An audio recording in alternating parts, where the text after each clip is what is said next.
राघव चड्ढा हैं, उनकी काफ़ी ज़्यादा किरकिरी हो रही है सोशल मीडिया पर, कैसे देख रहे हैं उस मुद्दे को आप? देखिए क्या फ़र्क पड़ेगा इनको, उनकी किरकिरी हो रही हो या कुछ भी हो रहा होगा। एक हमारे देश में आज की डेट में बड़ा खतरनाक प्रचलन चल चुका है साम दाम दंड भेद का, जो कि बीजेपी उसका चारों तरीके से इस्तेमाल कर रही है, साम से भी, दाम से भी, दंड से भी, भेद से भी। तो वही इन्होंने चारों हथियार अपना के उनको आम आदमी पार्टी में भी फूट डाल दी, आम आदमी पार्टी को भी तोड़ दिया। जिस तरह से राघव चड्ढा ने संसद में बातें उठाई थी, तो उन्होंने बड़ा अपने आप को पेश करा कि मैं आम आदमी का मसीहा हूँ, 28 दिनों का रिचार्ज क्यों है, समोसे के बारे में बात करी, कैंटीन के बारे में, गिग वर्कर्स के बारे में, सबको लगा के आम आदमी से रिलेट करते हैं ये। लेकिन उन्होंने जो बात करी वो उन्होंने बीजेपी के ऊपर कोई भी क्वेश्चन नहीं उठाए। उसके बाद जैसे ही उनको हटाया गया पार्टी में, नेता पद से हटाया गया, मित्तल साहब को लगाया गया, मित्तल साहब के घर पे ईडी की रेड शुरू हो गई।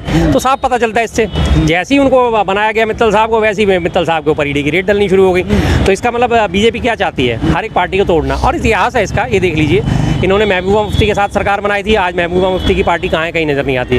कैप्टन अमरिंदर साहब के साथ इन्होंने अपना गठबंधन करा था, उनका कोई अता पता नहीं है। शिरोमणि अकाली दल के साथ इन्होंने गठबंधन करा था, उसका कोई अता पता नहीं है। तो ये तो जिस पार्टी के साथ शामिल होती है उसे पार्टी को खा जाती है। आज ये 7 सांसद अपने आप को सोच रहे हैं कि हम बीजेपी में जाके बहुत अच्छी बात कर रहे हैं। और राघव चड्ढा का सबसे ज़्यादा हास्यास्पद बयान, अभी तक ऐसा कोई नोट नहीं बना जो हमें खरीद सके, अब बन गए शर्म भी नहीं आती बोलते हुए, वो बन गई वो रकम, अभी तक ऐसी कोई रकम नहीं बनी जो मुझे खरीद सके। तो कई बार ऐसा है, फिल्मों में भी अक्सर दिखाते हैं कि जी मैं बिकाऊ नहीं हूँ, और फिर उधर से विलेन का जो आ जाती है कि अरे बिकाऊ सब होते हैं, बस अच्छी रकम की दरकार होती है। तो पता चल जाए 1 करोड़ 2 करोड़ 5 करोड़ ऑफर करते हैं, वो कहता है जी मेरी रकम 10 करोड़ है, 10 करोड़ में जाके वो डील फाइनल हो जाती है। अब इनकी पता नहीं कितने हज़ारों करोड़ में डील फाइनल हुई है, जो भी कुछ हुआ है। एक और वीडियो उनका वायरल हो रहा है जिसमें वो ये कह रहे हैं कि बीजेपी जो है अनपढ़ गुंडों की पार्टी है। बिल्कुल कहा था उन्होंने, यही कहा था, बिल्कुल वीडियो वायरल हुआ कि बीजेपी में सारे अनपढ़ भरे पड़े हैं, सारे गुंडे भरे पड़े। अब उन्होंने अपने आप को भी अनपढ़ और गुंडा साबित कर दिया उसी पार्टी में जाके। अब उन्हें वो मोदी जी 12 साल से जो उन्हें मोदी जी की आलोचना करते नजर आते, आज उन्हें वो मोदी जी महान नजर आ रहे हैं। मोदी जी के नेतृत्व में देश ने बड़ी ऊंचाइयां छुई हैं, बड़े बड़े महान काम करे हैं। सीए साहब, महान काम एक देश को ये तो बताओ कि मोदी जी के राज में 12 साल में 55 लाख करोड़ का कर्जा हुआ करता था देश में मोदी जी के आने से पहले, और आज वो 255 लाख करोड़ हो गया।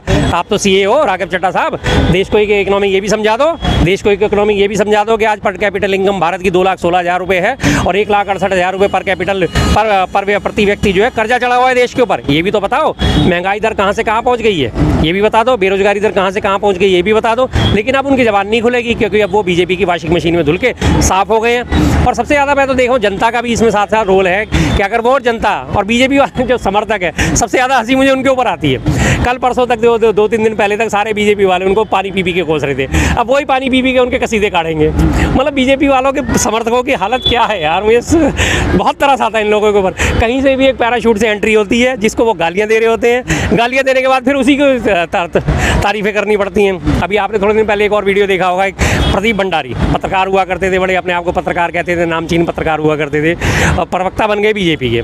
बीजेपी की उन्होंने होल्ड लेनी शुरू करी, और उसके बाद उनका एक वीडियो आपने देखा, हालत क्या हुई उनकी, कुर्सियाँ बिछाते नजर आ रहे हैं उनकी रैलियों में। तो यही हाल अब इन 7 सांसदों का भी होना है। बीजेपी तो किसी की सगी है ही नहीं, उसने सिर्फ तोड़ना था, कमजोर करना था, वो करने में कामयाब हो गई। अब ये लोग भी आपको कुर्सियाँ बिछाते नजर आएंगे। ईडी की कहा जाता है, जब ईडी की कार्रवाई हुई थी आम आदमी पार्टी में, उसमें राघव चड्ढा का नाम आया, तब से वो अलग थलग दिखने लगे। ये तो पिछले साल से ही आ रहा था, जब सिसोदिया की और केजरीवाल साहब की गिरफ्तारी हुई थी। ये तभी सब सारे के सारे परेशान थे। जब आपको पता है लंदन में अपनी आंखों का इलाज कराने चले गए थे ताकि यहाँ मेरी कहीं गिरफ्तारी ना हो जाए, और उसके बाद पर्दे के पीछे से लगातार खेल चलता रहा। लास्ट एंड फाइनल वही है, सबको ईडी का डर दिखा के, सबको डंडे का डर दिखा के, और पार्टियों में टूट पैदा करी जा रही है। बीजेपी आज अपने खुल के, जिसे कहते हैं खुला खेल, फर्रुखाबादी एक बड़ी कहावत है कि जी हम तो खुला खेल रहे हैं। वो ईडी का, आईटी का, सीबीआई का, पुलिस का, प्रशासन का, तंत्र का, सबका खुल के दुरुपयोग कर रहे हैं लगातार, और हर पार्टी के खिलाफ कर रहे हैं। इसीलिए मैं कहता हूँ कांग्रेस आज अकेली वो पार्टी है जो इनके आगे नहीं झुकती है। कांग्रेस पार्टी इनके आगे हम दम नहीं तोड़ती, इनके आगे घुटने नहीं टेकती। इसीलिए कांग्रेस पार्टी को खत्म करने के चक्कर में तमाम छोटी छोटी पार्टी जो उनके सहयोगी कभी हुआ करते थे, उनको भी आज नेस्तनाबूद करने का काम कर रही है। गठबंधन में थे हमारे, इंडिया गठबंधन में, फिर वो बाहर निकल गए, अब अकेले पड़ गए ना केजरीवाल साहब, हो गया। कांग्रेस के साथ रहते, गठबंधन के साथ रहते, तो आज कम से कम उनकी हिम्मत तो नहीं होती कि इस तरह से उनके ऊपर एक्शन लिया जाता।